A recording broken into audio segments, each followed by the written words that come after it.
Source: 1 hour ago. Updated 43 minutes ago. Malcolm Turnbull pushed aside his domestic woes to focus on global menaces in a meeting with U.S. President Donald Trump and Japan's Shinzo Abe on the sidelines of the East Asia Leaders Summit.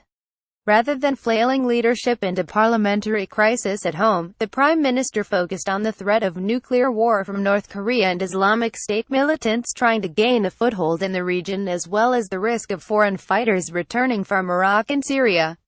"These are dangerous times that we live in our region," Mr. Turnbull told reporters in Manila, adding it was his job to keep Australians safe. "The threats to our peace and stability are greater than they have been for many, many years." Related reading: Mr. Turnbull and Japanese Prime Shinzo Abe discussed ways to counter Pyongyang's reckless provocation. Mr. Turnbull characterized North Korean leader Kim Jong-un as a brutal dictator who runs a global criminal operation.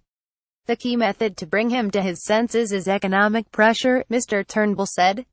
He would not be drawn on whether the trio had discussed military options.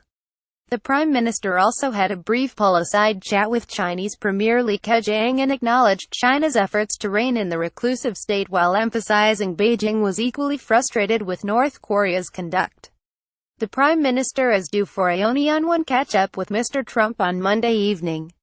It's unclear whether Mr. Turnbull will raise the prospects of speeding up the U.S. refugee resettlement deal, as the standoff with hundreds of refugees at the closed Manus Island detention center continues. Mr. Trump has reluctantly agreed to resettle up to 1,250 refugees, but only 54 have gone to America so far.